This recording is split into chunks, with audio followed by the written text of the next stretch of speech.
انسان کی زندگی میں جو چیزیں اسے بہت زیادہ نقصان دیتی ہیں اور بہت پیچھے چھوڑ دیتی ہیں، دنیاوی معاملات سے لے کر روحانی، اخلاقی، قلبی اور قرب الہی کے معاملات تک کو جو چیزیں نقصان پہنچاتی ہیں، ان میں ایک بڑی چیز غفلت ہے۔ ایک لفظ ہوتا ہے جو ہمیں اکثر سننے کو ملتا ہے کہ آپ کی توجہ نہیں ہے۔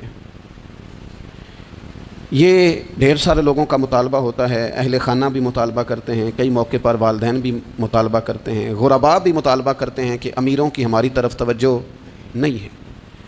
اور یہ بڑی لازمی سی بات ہے کہ کسی چیز پر جب توجہ رہتی ہے تو وہ چیز بہتر ہو جاتی ہے، اور جب عدم توجہی کا لوگ مظاہرہ کرتے ہیں تو وہ معاملہ خراب ہو جاتا ہے۔ یہ جو عدم توجہ ہے اسی کو غفلت کہتے ہیں، اور جب انسان کے مزاج پر غفلت طاری ہوتی ہے اور غفلت اس پر پوری طرح غلبہ کر لیتی ہے تو پھر اس کی زرخیز زمین کو وہ بنجر کرتی ہے۔ غفلت انسانی دل کے لیے بڑی نقصان دہ چیز ہے اور انتہائی تکلیف اور ضرر کا باعث ہے۔ دلوں پر جو قحط نازل ہوتا ہے، قحط، ویران ہو جاتے ہیں دل، اور جو دلوں پر خشکی نازل ہوتی ہے کہ طبیعتیں خشک ہو جاتی ہیں، یہ غفلت کی وجہ سے ہوتی ہے۔ جو لوگ غافل ہو جاتے ہیں نا، اپنے معاملات کا دھیان نہیں رکھتے، دیکھیں نا، آپ کو کھانا کھاتے بھی غافل نہیں ہونا چاہیے۔ اگر کھانا بھی غیر معتدل کھا لیا جائے تو وہ انسان کی طبیعت کے لیے باعث ضرر بن جاتا ہے، نقصان کا باعث بنتا ہے۔ بات کرتے ہوئے بھی غافل نہیں ہونا چاہیے، کئی دفعہ جملے ایسے نکل جاتے ہیں جو انسان کے لیے پھر شرمندگی کا باعث بنتے ہیں۔ انسان کو غافل ہو کر کوئی کام نہیں کرنا چاہیے، غافل ہو کر، مدہوش اور بے ہوش ہو کر نہیں۔ غفلت دل کو ویران کرتی ہے، طبیعت میں خشکی لاتی ہے۔ غافل کبھی نہ بنے۔ قرآن مجید فرقان حمید نے ارشاد فرمایا کہ اقترب للناس حسابہم، فرمایا لوگوں کے حساب کا وقت قریب آ گیا، وہم فی غفلت معرضون، اور وہ ابھی بھی غفلت میں منہ پھیرے ہوئے ہیں۔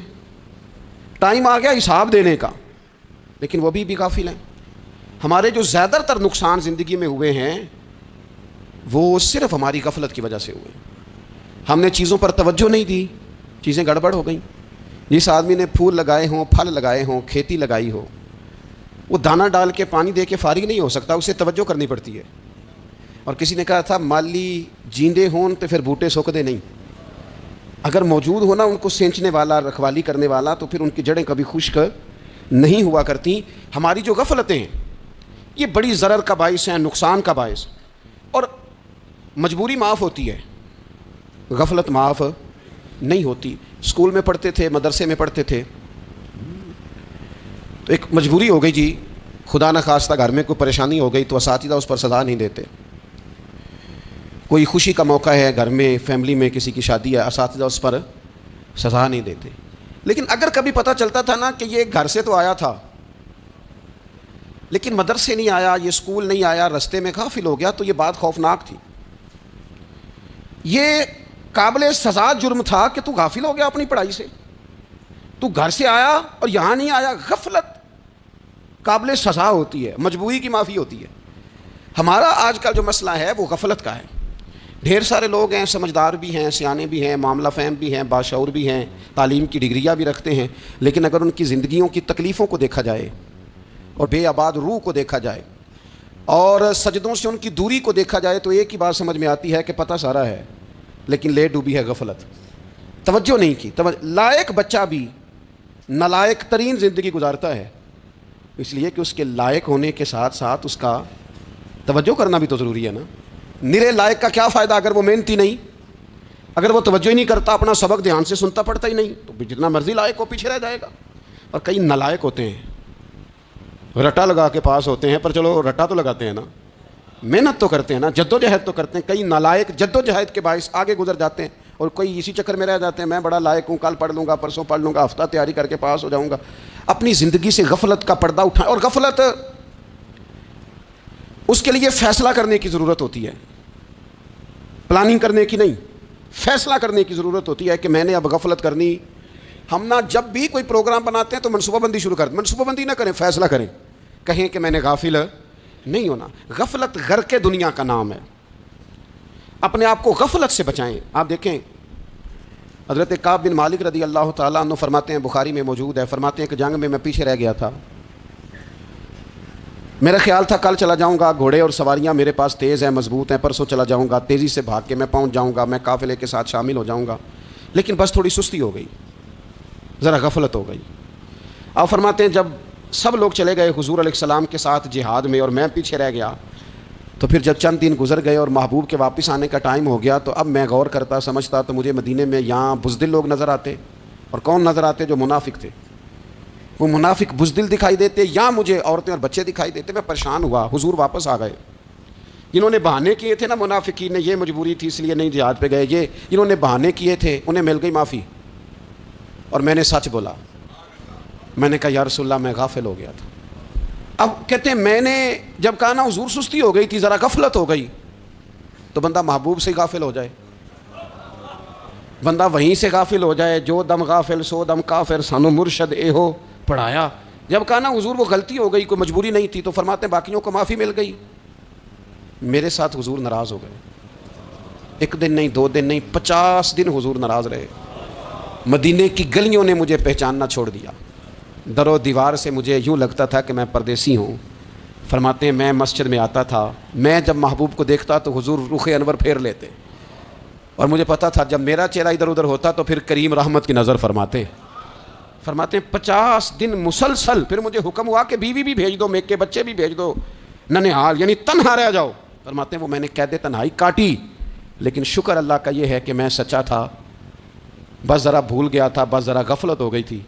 تو فرماتے ہیں پھر اللہ تبارک و تعالیٰ نے میرے اوپر فضل یہ فرمایا کہ میری توبہ کا اعلان رب نے قرآن مجید میں فرمایا۔ تو غافل نہ بنے کبھی بھی، ہمارا نہ مسئلہ یہ ہے، اور آپ نے ناراض نہیں ہونا۔ ڈھیر سارے لوگ غافل ہو جاتے ہیں، مالدار بھی غافل ہیں، صاحبان علم بھی الا ماشاء اللہ بہت ساری جگہوں پہ غافل ہیں۔ جن لوگوں کو 4 لوگ جاننے لگ جاتے ہیں، کوئی مقام حاصل ہو جاتا ہے، وہ بھی بہت ساری جگہوں سے غافل ہو جاتے ہیں الا ماشاء اللہ۔ غفلت بڑی تکلیف والا منظر ہے۔ جو لوگ سمجھتے ہیں نا میں اب گڈ بک میں آ گیا ہوں، اب میں اچھا ہو گیا ہوں، اب میرے لیے خیر کہا جاتا ہے، مجھے اچھائی شاید یہ مستقل میرے ساتھ رہے گی، تعریف ہی ہوگی ہمیشہ، وہ بھی غافل ہو جاتے ہیں، اور یہ غفلت ٹھیک نہیں ہوتی۔ وجہ دیکھنی چاہیے کس وجہ سے انسان کو وقار مل رہا، عزت مل رہی۔ اپنی زندگی سے غفلت کو اتار پھینکیں۔ تھوڑی دیر کی تو غفلت ہوتی ہے، لمبی تو نہیں۔ 2 منٹ کے لیے صرف اس نے ڈرائیونگ کرتے ہوئے چہرہ موبائل کی طرف کیا تھا، 2 ہی تو منٹ لگے تھے۔ لمحوں نے خطا کی تھی، صدیوں نے سزا پائی۔ لمحوں نے خطا کی تھی، صدیوں نے سزا پائی۔ ایک لمحے کے لیے غافل ہوئے تھے اور صدیاں، نسلیں روتی رہ گئیں پیچھے، بچے تڑپتے رہ گئے، اہل خانہ پریشان رہ گئے، ماں باپ ساری زندگی روتے رہے، لیکن یہ 2 منٹ کے لیے۔ یہ غفلت جو ہے یہ بڑی تکلیف والا معاملہ۔ اپنی زندگی سے غفلت کو اتارنا ہے، غافل نہیں بننا، ہر وقت توجہ اور ساری باتوں پہ توجہ۔ بعض اوقات لوگ ایک طرف توجہ کر کے ایک طرف سے غافل ہو جاتے ہیں، نہ، توجہ ہمہ پہلو رکھنی ہے۔ ہمارے ذمہ جتنے بھی حقوق ہیں ان سب پر توجہ، ہر چیز کا خیال، ایسا نہ ہو کہ عبادت کرتے رہ جائیں اور حقوق العباد ہم سے چھوٹ جائیں، اور حقوق العباد اتنے زیادہ ادا کریں۔ صاحب مجھے کہنے لگے ایک دفعہ بڑے وثوق کے ساتھ کہنے لگے جی معاذ اللہ سما نہیں جی ٹائم ملتا پھر نماز دا کی کریے، روزی کمانا بھی تو عبادت ہے نا۔ تو میں نے کہا آپ نے عبادت کرنا ایک حصہ قبول کیا ہے، آپ نے کل عبادت نہیں قبول کی۔ عبادت کل ہے، ہمہ پہلو، ایک حصہ آپ قبول کر کے نکل گئے اور باقی آپ نے چھوڑ دی۔ تو کسی ایک طرف سے بھی غافل نہیں ہونا۔ جتنی ذمہ داریاں ہیں، جتنی ڈیوٹیاں ہیں، ان سب کا خیال۔ اور جو بڑا آدمی ہوتا ہے، بڑا گھر میں بڑا ہو، قبیلے میں بڑا ہو، علاقے میں بڑا ہو، ادارے میں بڑا ہو، کلاس میں بڑا ہو، جو بڑا ہے اس کی تو ساری آنکھیں کھلی ہوئی ہونی چاہیے، ایک ایک پر اس کی نظر ہونی چاہیے کہ میری کہاں ضرورت ہے، کہاں مجھے اشک شوئی کرنی ہے، کس کے ساتھ میں نے کس طرح محبت کا رویہ رکھنا ہے۔ غافل نہ بنے۔ اچھا جی اب کیسے پتہ چلے گا کہ ہم غافل ہیں؟ یہ کیسے پتہ چلے گا؟ آپ کسی بندے سے بھی پوچھ لیں حالات کیا ہیں تو کہتا ہے اللہ کا شکر ہے کبھی کسی کا دل نہیں دکھایا، اللہ کا شکر ہے جی زمانہ ہو گیا 5 نمازیں پڑھتا ہوں، اللہ کا شکر ہے جی۔ کیسے پتہ چلے گا غافل ہیں؟ پہلی علامت ہمارے علماء اور صوفیاء نے غافل بندے کی لکھی ہے۔ اس آئینے میں نے اور آپ نے اپنا آپ دیکھنا ہے۔ غافل بندے کی پہلی علامت یہ ہوتی ہے کہ وہ دنیاوی کاموں میں چست ہوتا ہے اور اللہ اور اس کے رسول کی فرما برداری میں سست ہوتا ہے۔ یعنی نماز کے وقت تو اسے نیند ستاتی ہے، پریشانی ہوتی ہے، لیکن اگر کسی جگہ مال مل رہا ہو، پیسے مل رہے ہوں، وہاں جانا ہو تو پھر اسے کوئی چیز بھی تنگ نہیں کر. دنیاوی کاموں میں چست ہوگا, یعنی ٹی وی کے آگے, موبائل کے آگے وہ گھنٹوں بیٹھا ہوا ہے, اور اگر اسے 25 منٹ قرآن پاک سننا پڑ جائے, اگر اسے 20 منٹ دینی محفل میں بیٹھنا پڑ جائے, اگر اسے کہا جائے کہ تو 20 رکعت نماز نفل ادا کر, دنیاوی کاموں میں چست ہے, دینی کاموں میں, یہ غفلت کی پہلی علامت. پھر ذاتی معاملات پہ پیسہ خرچ کرنا ہو تو ڈھیر سارا ہے, کسی غریب کی مدد کرنی ہو تو. وہ ہمارے ایک دوست ہیں, وہ اکثر کہا کرتے ہیں, وہ کہتے ہیں آج کل کسی سے کہنا فلائی کام میں, دینی کام میں, کسی کی مدد میں کچھ 4 پیسے خرچ کرنے ہیں, تو لوگ کہتے ہیں ہاتھ تنگ ہے. ہاں کوئی سستا پلاٹ ملتا ہو نا, اور اگر یہ سمجھ آ جائے کہ وہ مجبور ہے بیچارہ بیچنے والا, تو پھر کہتے ہیں میں 2-3 دوستوں کو پھاڑ لے سن. ذاتی کاموں میں جب بندہ چست ہو اور دینی کاموں میں سست ہو تو مطلب یہ ہے کہ بندہ غافل ہے. پہلی علامت غفلت کی. اور غفلت کی دوسری نشانی یہ ہے کہ انسان گناہ کے کاموں کو معمولی سمجھنے لگ جاتا ہے. یہ غافل بندے کی نشانی ہے, گناہ کو معمولی سمجھتا ہے, چھوٹا سمجھتا ہے. آج کل لوگ کہتے نہیں میں کو اکیلا کر رہا ہوں, ساری دنیا ہی کرتی ہے. وہ جناب کیا ہو گیا, اگر یہ غلطی ہو گئی تو بندے سے ہو ہی جاتا ہے. گناہ کو معمولی سمجھنا, چھوٹا سمجھنا, اور کہنا پھر کیا ہو گیا ہے, انسان سے غلطی ہو جاتی ہے. آپ دیکھ لیں کہ سینکڑوں بیسیوں گناہوں کا بوجھ ہمارے سروں پہ ہوتا ہے, لیکن کوئی ہمارا دبدبہ ہے, کوئی ہماری گفتگو ہے, کوئی ہمارے جملوں میں خود پسندی ہے, کوئی ریاکاری ہے, کوئی تصنع ہے. یہ غافل بندے کی علامت ہے. نبی اکرم صلی اللہ تعالیٰ علیہ وآلہ وسلم نے فرمایا مومن اپنے گناہوں کو پہاڑ کی طرح سمجھتا ہے. یہ بخاری میں حدیث ہے. مومن پہاڑ کی طرح جانتا ہے اور وہ ڈرتا ہے کہ کہیں وہ پہاڑ اس کے اوپر گر نہ جائے, یعنی کہیں مجھے میرے گناہ کی سزا نہ مل جائے. چھوٹے گناہ کو بھی پہاڑ جانتا ہے, یار مجھ سے غلطی ہو گئی, مجھے ٹھیک کر لینی چاہیے, مجھے معافی لے لینی چاہیے, مجھے توبہ کر لینی چاہیے. مومن اپنے اوپر گناہ کو پہاڑ کی جانب سمجھتا ہے. اور حضور علیہ الصلوۃ والسلام فرماتے ہیں کہ یہ جو فاسق اور فاجر ہوتا ہے نا, اللہ کا نافرمان, یہ گناہ کو مکھی کی طرح سمجھتا ہے. یہ سمجھتا ہے میں نے اشارہ کرنا ہے, مکھی نے اڑ جانا ہے. مومن کی علامت یہ ہے کہ وہ پہاڑ جانتا ہے, اگر غلطی ہو جائے تو پہاڑ. امام اعظم ابو حنیفہ رحمۃ اللہ علیہ گزر رہے تھے, تو بارش ہو گئی تھی اور کوفہ میں کیچڑ تھا, تو آپ نے جو جوتے پہنے ہوئے تھے ان جوتوں سے چلتے ہوئے نا آپ کے پاؤں سے کچھ مٹی اڑی, تو سامنے ایک یہودی تھا. اب اس زمانے میں دیواریں کچی ہوتی تھیں, اس کے دیوار پر جا کے وہ مٹی جو تھی وہ لگ گئی. اب امام صاحب بڑے پریشان ہوئے کہ میں نے اس کی دیوار کو آلودہ کر دیا. یہاں تو لوگ اپنی اینٹیں رکھتے رکھتے کئیوں کی دیواریں توڑ ہی دیتے ہیں, اور پھر وہ اس پر ماننے کو بھی تیار نہیں ہوتے, تسلیم کرنے کو بھی تیار نہیں ہوتے. وہ کہتے ہیں پھر کیا ہو گیا, اب ہمارا یہاں گھر ہے تو ہم نے ٹرالی منگوانی نہیں تھی, ہمارا حق بنتا تھا. امام صاحب کے پیروں سے ذرا کیچڑ اڑا, یہودی کی دیوار پہ لگا, اس کی کچی دیوار تھی. امام صاحب پریشان ہو گئے, سوچنے لگے کہ اگر میں دیوار سے یہ کیچڑ اتارتا نہیں تو یہ بھی زیادتی ہے, میں نے اس کی دیوار کو گدلا کر دیا, اور اگر میں اتارتا ہوں تو کچھ مٹی اس کی دیوار کی بھی اتر جائے گی, کچی دیوار ہے, یہ بھی زیادتی ہے. مومن گناہ کو پہاڑ کی طرح سمجھتا ہے کہ کہیں گر نہ جائے, اس کی بھی کہیں سزا نہ مل جائے. امام صاحب نے اس کے دروازے پہ دستک دی, وہ باہر آیا تو اتفاق سے وہ آپ کا مقروض بھی تھا, اس نے پیسے دینے تھے. باہر نکلتے ہی کہنے لگا اوہ آپ تو قرض لینے آ گئے, میرے پاس تو ابھی گنجائش نہیں ادا کرنے کی. تو امام صاحب کہنے لگے تو قرض چھوڑ, وہ میں نے معاف کیا, میرے سے یہ غلطی ہو گئی ہے. میں آ رہا تھا, لکڑی کے جوتے اس زمانے میں کھڑاؤں لوگوں نے پہنے ہوتے تھے, کہا وہ میرے پیروں سے ذرا کیچڑ اڑا ہے, تیری دیوار پہ لگ گیا ہے. اب میں بڑی دیر سے کھڑا سوچ رہا ہوں کہ اگر میں تیری دیوار صاف نہ کروں تو میں نے یہ میلی کر دی, گدلی کر دی, یہ بھی بات درست نہیں ہے, زیادتی. اور اگر میں اسے صاف کرتا ہوں کچی دیوار سے کچھ مٹی اتر جائے گی تو یہ بھی زیادتی ہے. اب تو بتا میں کیا کروں. تو بے موسمہ پھل تھا نا یہ, تو بے موسمہ پھل دیکھ کے بندہ حیران ہو جاتا ہے.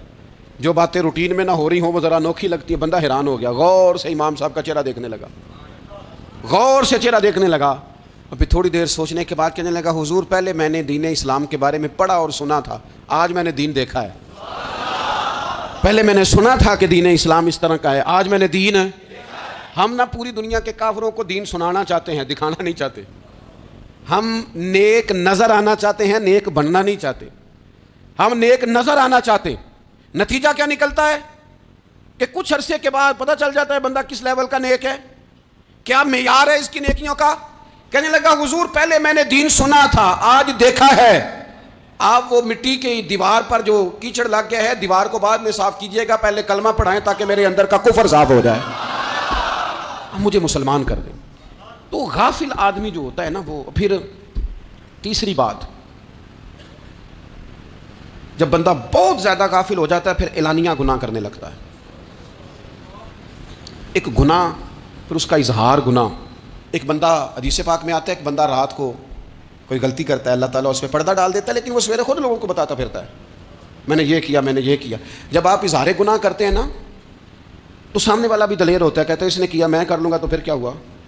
ہمارے علماء نے لکھا ہے کسی کی نماز قضا ہو جائے تو کسی کو بتائے نہ، قضا پڑھ ڈالے، اس کا جگہ جگہ ذکر نہ کرے۔ جب آپ کہیں گے نا میری قضا ہو گئی تو آپ کے ساتھ رہنے والا بچہ دوست سمجھے گا یار اس کی قضا ہو گئی ہے تو میری بھی ہو جائے گی تو کیا ہوگا۔ گناہ کرنا بھی گناہ ہے اور گناہ کا اظہار بھی گناہ ہے۔ نبی اکرم صلی اللہ تعالیٰ علیہ وآلہ وسلم نے ارشاد فرمایا میری ساری امت کو معافی مل جائے گی سوائے ان لوگوں کے جو اعلانیہ گناہ کرتے ہیں۔ یہ بخاری مسلم دونوں میں حدیث موجود ہے۔ جو اعلانیہ گناہ، جنہوں نے خود ساری دنیا کو گواہ بنا لیا میں نے یہ بھی جرم کیا، یہ بھی کیا، یہ بھی کیا، یہ بھی کیا، خود انہوں نے لوگوں کے، بہت بڑے غافل آدمی کی علامت ہے کہ گناہ کرے اور پھر اوپر سے اعلانیہ گناہ کرے، اتنا بڑا جرم کرے۔ پھر چوتھی علامت اگر ہم دیکھنا چاہیں، ہم غافل تو نہیں، تو غافل بندے کی چوتھی علامت یہ ہوتی ہے کہ وہ فضول کاموں میں وقت بڑا ضائع کرتا ہے۔ فضولیات میں ادھر بیٹھے ہیں ادھر بیٹھے ہیں، یہاں گپ شپ ہو رہی ہے، وہاں موبائل دیکھا جا رہا ہے، پھر کوئی ٹائم ملا ہے تو پھر کہیں دور دراز کسی ہوٹل پہ کھانا کھانے چلے گئے، پھر کچھ ٹائم ملا تو چلو نکلتے ہیں ذرا کوئی ہفتہ سیر کر آتے ہیں، یہاں گپ شپ ہے، فلاں کو ڈسکس کر لیتے ہیں، فلاں کے بارے میں بات کر لیتے ہیں، سیاسی تبصرے کر لیتے ہیں، یہ تھوڑی گفتگو ہو جاتی ہے، چلے محلے داروں پہ تبصرہ شروع کرتے ہیں، کون روٹی زیادہ کھا رہا ہے اور کس کے پاس پیسے زیادہ آ گئے، چلو جا کے پتہ کرتے ہیں۔ حالانکہ یہ پتہ نہیں کرنا چاہیے تھا، پتہ تو اس کا کرنا چاہیے تھا جو بیچارہ کل سے بھوکا ہے، خبر تو اس کی رکھنی چاہیے تھی جس بیچارے کے گھر میں بچوں کے لیے پہننے کو کپڑے موجود نہیں ہیں۔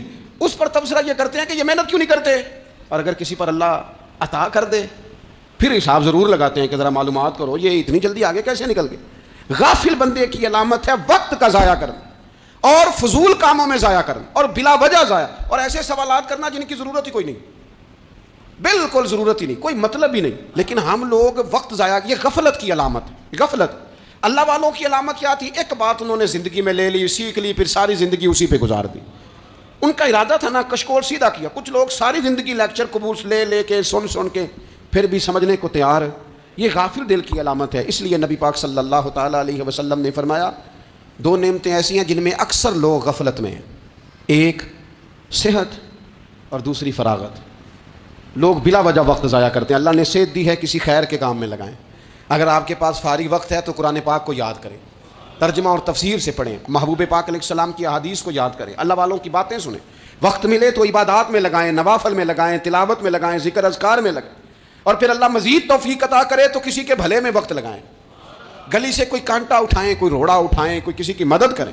لیکن یہ غافل ہونے کی علامت ہے کہ اپنے وقت کو ضائع کرنا۔ اور پھر اسی طرح غفلت کی پانچویں علامت یہ ہے کہ اگر بندے کو دنیا سے پورا پیار ہو جائے، یعنی شب قدر میں بھی آ کے کہتا ہے یا اللہ کبھی پیسے دے دینا، شب برات والے دن بھی کہتا ہے کہ مالک اگر کبھی کوئی ایسا سبب لگ جائے نا، یعنی بیت اللہ شریف کے سامنے کھڑے ہو کے بھی اگر اس نے مال ہی مانگنا ہے وہاں بھی اس نے یہی سوال کرنا ہے، حب دنیا اتنی غالب آ جائے، تو یہ غافل ہونے کی علامت۔ دنیا ضرورت ہے مقصد نہیں ہے، دنیا کی حاجت ہے مقصد نہیں ہے، یہ مقصود نہیں۔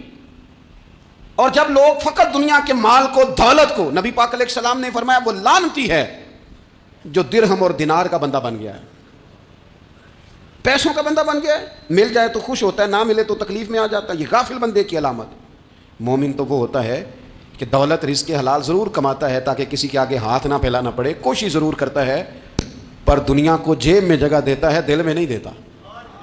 اس کی جگہ جہاں ہے اسے وہاں رکھتا ہے، اسے دل میں جگہ، دل تو ایک ہے، اس میں رب رسول کو بسائیں گے یا کسی اور کو بسائیں گے؟ تو حب دنیا یہ غافل ہونے کی بہت بڑی علامت ہے۔ پھر اسی طرح جو بندہ رب کریم کو جانتا نہیں نا وہ بھی غافل ہو جاتا ہے۔ ایک تو جو یہ نہیں نا جانتا کہ رب کریم سزا دے گا، وہ مجھے دیکھ رہا ہے، اسے نہ اونگ آتی ہے نہ نیند آتی ہے، جو اس کی معرفت نہیں رکھتا کہ میرا رب ہر وقت مجھے دیکھ رہا ہے، وہ بھی غافل ہو جاتا ہے۔ جسے پتہ ہونا کہ مجھے دیکھ رہا ہے وہ غافل نہیں ہوتا۔ اور جو یہ سمجھ لیتا ہے نا کہ شاید معاذ اللہ ثم اس یقین کو پکا نہیں کرتا، وہ غافل ہو جاتا ہے۔ اور ایک جو یہ نہیں نا جانتا کہ رب مہربان کتنا ہے، وہ بھی غافل ہو جاتا ہے۔ مجھے بتائیے سب سے زیادہ تو بندہ اس کے دروازے پہ جاتا ہے نا جو سب سے زیادہ مہربانی کرنے والا ہو، اس دروازے سے بندہ اٹھتا ہی نہیں۔ تو جس کو یہ یقین ہو جائے نا سب سے زیادہ کرم فرمانے والی ذات اللہ رسول کی ہے، وہ کبھی رب رسول سے غافل نہیں ہوتا، وہ کبھی اللہ رسول کا دروازہ چھوڑ کے نہیں جاتا۔ وہ کبھی کسی اور جگہ جا کے پناہ تلاش نہیں کرتا. جسے پتہ چل جائے نا وہ کریم کتنا ہے, مہربان کتنا.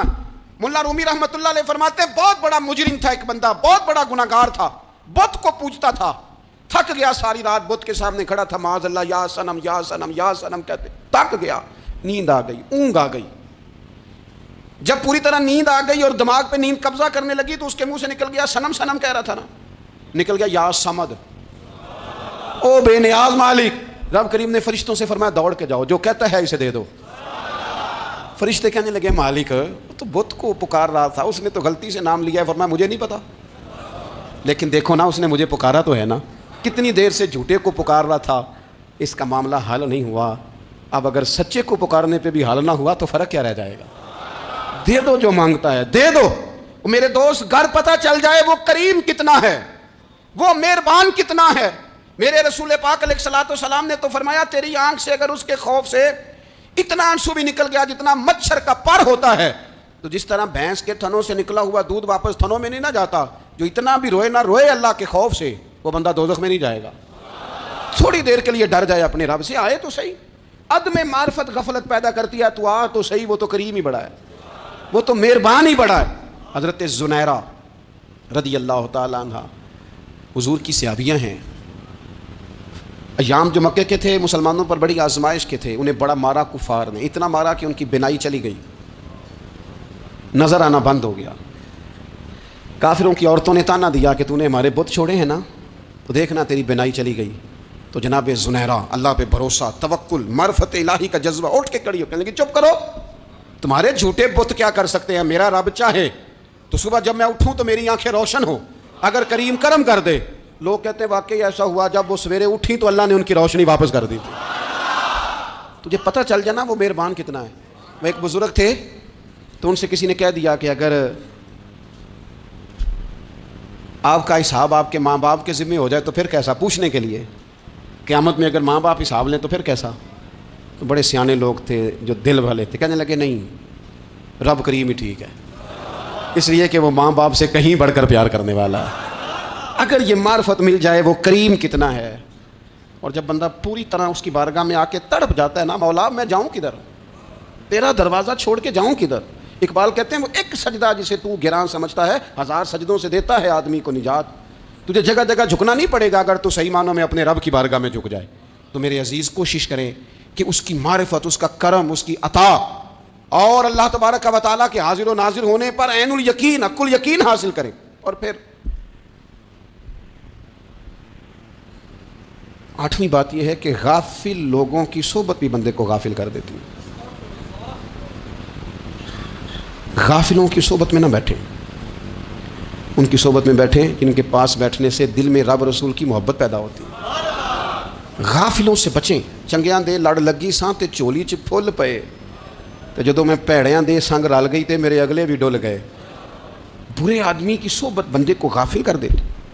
غافلوں کی صحبت میں کبھی نہ بیٹھیں, کبھی نہیں. غافل آدمی آپ کو غافل کر دے گا. میرے نبی پاک علیہ الصلوۃ والسلام نے فرمایا انسان اپنے دوست کے مذہب پر ہوتا ہے. یہ بہت بڑے لفظ ہیں. فرمایا المرء علی دین خلیلہ, انسان اپنے دوست کے مذہب پر ہوتا ہے. تو دیکھ تو نے دوست کس کو بنایا ہے, جو تیرے دوست کا مذہب ہوگا وہی تیرا ہو جائے گا. ہم نے دوست بنایا نا غوث پاک جیلانی کو, ہم نے یاری لگائی ہے نا داتا علی اجمیری سے, ہماری نسبت ہے نا معین الدین اجمیری سے, ہمارا تعلق ہے نا بہاؤالدین زکریہ ملتانی سے, ہمارا رشتہ ہے نا حضرت مجدد الفسانی سے, ہم ماننے والے ہیں نا اعلیٰ حضرت بریلوی کے, ہمارا تعلق ہے کبھی جماعت علی سے کبھی مہر علی سے, ہمارا ان سے تعلق ہے تو صبح شام ہماری زبان پہ رہتا ہے بلغ العلا بکمالہ کشفت دجا بجمالہ حسنت جمیع خصالہ صلوا علیہ وآلہ. ان سے تعلق جڑا ہے نا تو کئی دفعہ تنہائیاں تڑپا دیتی ہیں اور تڑپ کے کہتے ہیں اج سکھ متراں دی ودھیری ہے, اج سکھ متراں دی. سکھ کہتے ہیں اڈیق کو, متر کہتے ہیں محبوب کو. اج سکھ متراں دی ودھیری ہے, اے کیوں دلڑی اداس گھنیری ہے, لوں لوں وچ شوق چنگیری ہے, اج نینا لائیاں کیوں جھڑیاں, سبحان اللہ سبحان اللہ سبحان اللہ. پہلے کہتے ہیں سکھ متراں دی ودھیری ہے یعنی اداس ہوں, پھر حضور کے جلووں پہ نظر کرتے ہیں, کہتے ہیں سبحان اللہ سبحان اللہ، ما اجمل کا، ما احسن کا، ما اکمل کا، اور پھر فوراً کہنے لگے او کتھے مہر علی، او کتھے مہر علی، کتھے مہر علی تے کتھے تیری سنا۔ اب دیکھو مشتاق اکھیں کتھے جاڑیاں، بلغ العلا بے کمال، کشف الدجا بے، اور میرے اعلیٰ حضرت کہنے لگے سرور کہوں کہ مالک و مولا کہوں، باغ خلیل کا گلے زیبا کہوں تجھے، تیرے تو وصف عیب تناہی سے ہیں بری، حیران ہوں میرے شاہ میں کیا کیا کہوں۔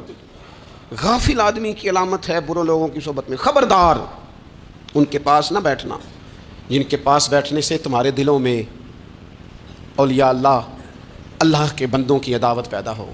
خبردار خبردار ان کے پاس نہ بیٹھنا جن کے پاس بیٹھنے سے تمہارے دلوں میں حضور کی اولاد پاک کے بارے میں شک پیدا ہو۔ خبردار اس شخص کے پاس نہ بیٹھنا جو امام حسین ابن علی کے بارے میں کوئی کمزور بات کرتا ہو، بچنا۔ خبردار اس سے بچنا جو حضور کے صحابہ کے بارے میں بات کرے، بچنا اس سے۔ جو سیدنا ابو بکر صدیق کے بارے میں کوئی،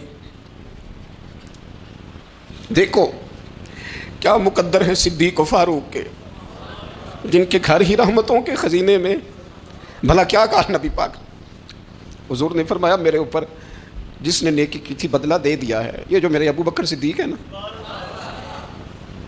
ان کو میں اللہ کی بارگاہ میں لے جاؤں گا، کہوں گا مالک تو ہی بدلہ عطا فرما۔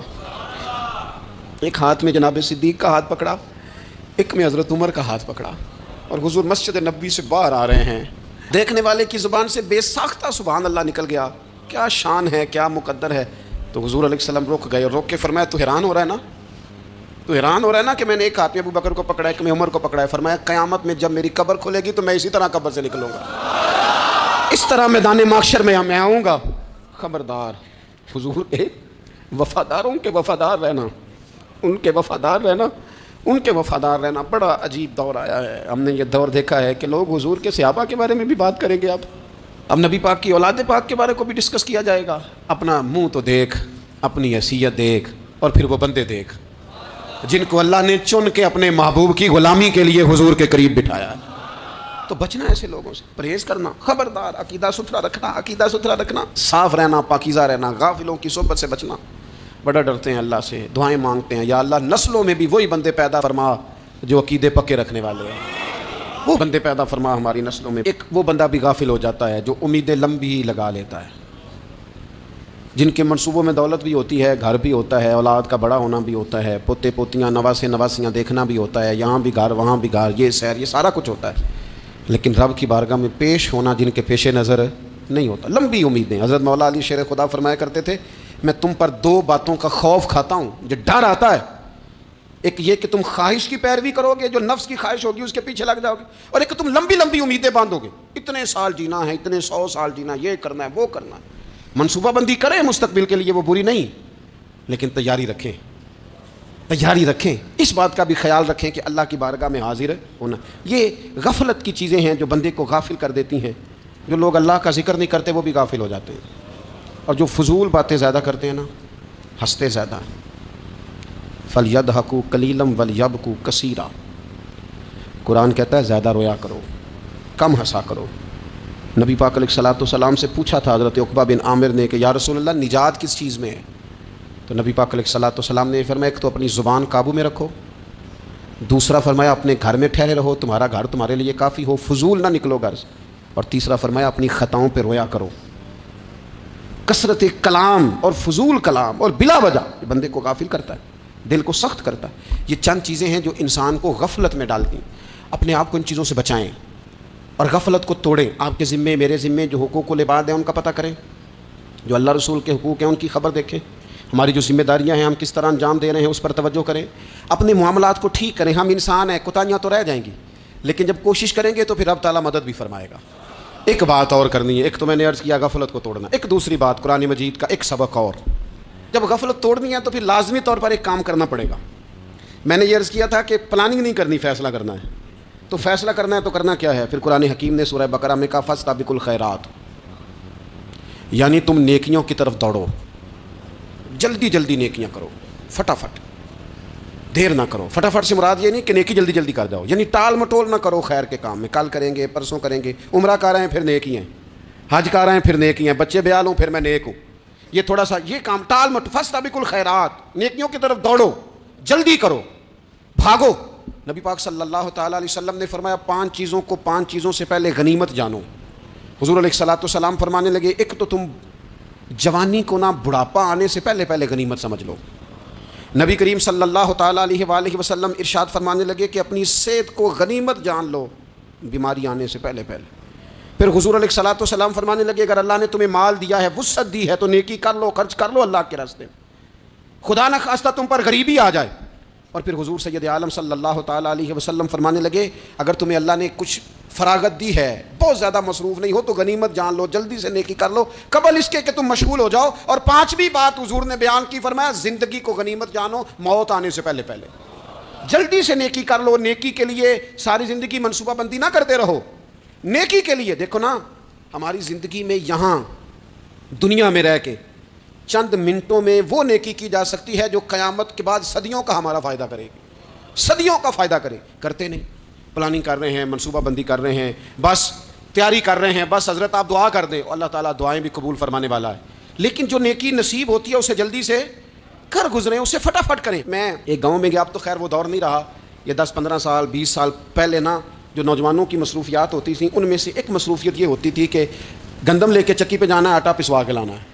یہ ایک بڑی, چونکہ سبھی گھروں کے اندر سال کے لیے گندم سٹاک کر لی جاتی تھی, تو گندم لے کے جانا یہ ایک ڈیوٹی ہوتی تھی. ایک نوجوان ایک گاؤں میں, اس کی مجھے تعریف سننے کو ملی. تو ایک بوڑھی اماں کہنے لگی یہ تو بڑا نصیباں والا ہے, سارے اندر آٹا پہ آلے ہوتا ہے. اور آتے جاتے پوچھ لیتا ہے کہ اماں, کوئی کہنے لگی میرے بچے باہر ہوتے ہیں, یہ مجھے دوائی بھی لا دیتا ہے شوگر کی, میں مریضہ ہوں. یعنی خیر جتنی ہو سکے جتنی. میرے ایک سنگی ہیں, تو سڑک پہ کوئی بندہ کھڑا ہوتا ہے نا, اللہ تعالیٰ انہیں سلامت رکھے, بندہ کھڑا ہوتا ہے تو کہتے ہیں میں اس سے پوچھ لیتا ہوں بابا جی کدھر جانا ہے, فلانی جگہ جانا ہے, تو کہتے ہیں میں موٹر سائیکل پہ بٹھا لیتا ہوں. بندہ دیکھ کے مجھے سمجھ آ جاتی ہے ضرورت مند ہے, کوئی چور نہیں, کوئی ڈاکو نہیں, ضرورت مند ہے.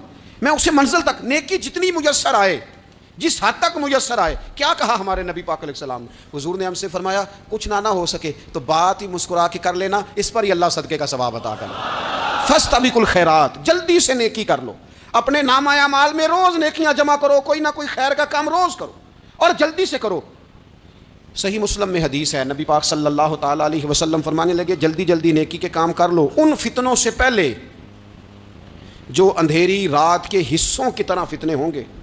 فرمایا اس وقت حال یہ ہوگا کہ آدمی صبح مومن ہوگا, شام کو کافر ہو جائے گا, شام کو مومن ہوگا تو صبح کافر ہو جائے گا. اور فرمایا لوگ دنیا کے بدلے اپنا دین تک بیچ ڈالیں گے. معاذ اللہ جھوٹی قسمیں نہیں کھائی جاتی, جھوٹا قرآن مجید نہیں لوگ اٹھا لیتے. لوگ دنیا کے لیے دین بیچ ڈالیں گے. اس سے پہلے جب فتنے اتنے زیادہ ہو جائیں, اس سے پہلے نیکی کر لو, کوئی خیر کا کام کر لو, جلدی سے کچھ ایسا کر لو. حضرت عقبہ بن حارث رضی اللہ تعالیٰ عنہ فرماتے ہیں یہ دیکھیں ہمارے نبی پاک علیہ السلام کی سیرت کیا ہے, حضور کا اسوہ کیا ہے, نبی پاک علیہ السلام ہماری تربیت کس طرح کرتے ہیں. حضرت عقبہ بن حارث رضی اللہ تعالیٰ عنہ کہتے ہیں ہم نے نبی پاک علیہ السلام کے ساتھ نہ عصر کی نماز پڑھی, یہ صحیح بخاری میں موجود ہے. فرماتے حضور سلام پھیرتے ہی فوراً اٹھ کے گھر تشریف لے گئے. یہ ہمارے لیے نا انوکھی بات تھی, غیر متوقع تھی, پہلے کبھی ایسا ہوا نہیں.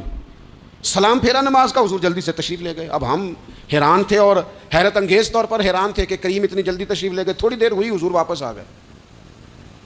تو محبوب پاک علیہ السلام فرمانے لگے گھر میں نا ایک چھوٹی سی ڈلی, ایک چھوٹا سا ٹکڑا سونے کا پڑا تھا, مال آیا تھا سارا صدقہ کر دیا, وہ تھوڑا سا پڑا تھا, اچانک مجھے یاد آیا وہ تو پڑا رہ گیا. تو حضور فرمانے لگے میں نے کہا کہیں ایسا نہ ہو جائے کہ ساری رات گزر جائے اور میرے گھر میں پڑا ہی رہ جائے, میں جلدی سے جا کے اسے خیرات کر دوں. میں نے خیرات کیا پھر میں واپس آ گیا ہوں. جلدی سے نیکی, جلدی سے نیکی کر لی جائے. ہم بڑا انتظار کر رہے ہیں, بڑا لمبا ہمارا پروگرام ہے, ہمارے پاس ٹائم ہی بڑا ہے. کسی نے کان میں کہہ دیا ہے تیرے پاس بڑا وقت ہے, ابھی تو بڑی عمر پڑی ہے, ابھی تو جناب او میرے بھائی یہ لوگوں کے کہنے کی باتیں ہیں. پھر پتہ ہی نہیں چلتا حالات کس طرح کے ہو جاتے ہیں اور کیا معاملات انسان کے ساتھ درپیش ہوتے ہیں. جتنی خیر میسر آئے, جتنا بھلا میسر آئے, جتنی انسان کو توفیق ملے.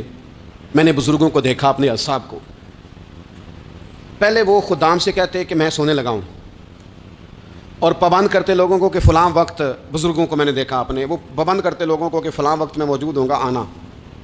خود پابند فرماتے. اور پھر جب بیدار ہوتے نا تو سب سے پہلے خدام کو بلا کے پوچھتے کوئی مہمان تو نہیں آیا. اور جناب آپ نے خود ہی تو پابند فرمایا فلاں دن آنا، کہنے لگے چل یار اگر کوئی آیا تو مجھے ملا لو، میری ملاقات کرا لو. کیوں؟ اس لیے کہ دور سے آیا ہے، مجھ سے ملنے آیا ہے، کوئی خیر کی بات سیکھنے آیا. چلو میرے نام اعمال میں کوئی نیکی جائے گی، کچھ نہ کچھ خیر جمع کر لی جائے، کچھ نہ کچھ ڈیوٹی کر لی جائے، کچھ کام کریں اور جلدی سے کریں. حضرت جابر بن عبداللہ انصاری رضی اللہ تعالیٰ عنہ بیان کرتے ہیں، یہ بھی بخاری میں موجود ہے. کہتے ہیں ایک صحابی نا نبی پاک علیہ السلام کی بارگاہ میں حاضر ہوئے غزوہ احد کے موقع پر، اور حال ان کا یہ تھا کہ وہ کھجور کھا رہے تھے، اور کھجور انہوں نے منہ میں رکھی ہوئی تھی. حضور کی بارگاہ میں حاضر ہوئے اور عرض کرنے لگے یا رسول اللہ صلی اللہ تعالیٰ علیہ وسلم اگر میں شہید کر دیا جاؤں تو کہاں جاؤں گا؟ حضور فرمانے لگے جنت میں.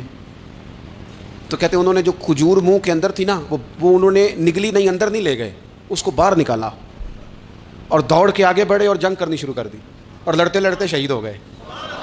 کیا سبق دیا انہوں نے؟ سبق یہ دیا کہ نیکی کرنے میں اتنی دیر بھی نہیں کرنی جتنی کھجور کھانے میں دیر لگتی ہے. جلدی سے نیکی کرنی ہے، فٹافٹ نیکی کرنی، اس کے اندر ٹال مٹول نہیں کرنا.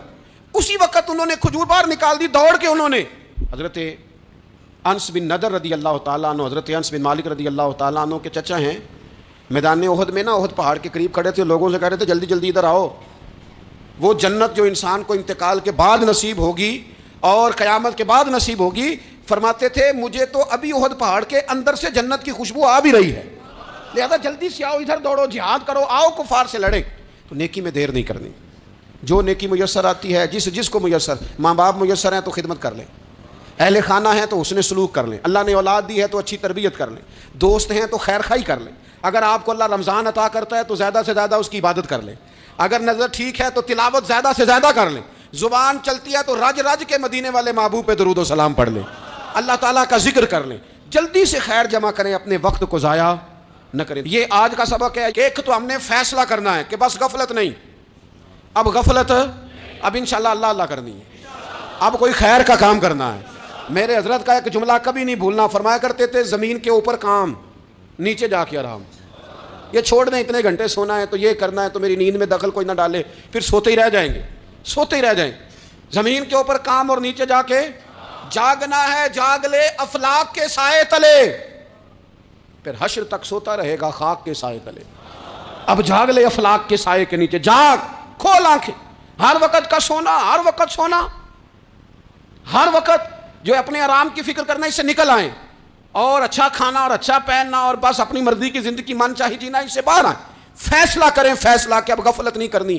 اگر اللہ نے کوئی صلاحیت دی ہے تو اسے دین کے کام پہ لگانا ہے، کوئی ڈیوٹی کرنی ہے، کوئی خدمت کرنی ہے. دیکھو خدمتیں ہو رہی ہیں، صدیق اکبر مال دے رہے ہیں، عثمان غنی مال دے رہے ہیں، مولا علی نے تلوار پکڑی ہے، میدان میں جا رہے ہیں، فاروق اعظم گلی گلی نگر نگر رسول اللہ کے دین کی پہرے داری کر رہے ہیں، حضرت جناب سیدنا سلمان فارسی ابو ذر غفاری حضور کی مسجد میں جھاڑو دے رہے ہیں، اور بلال حبشی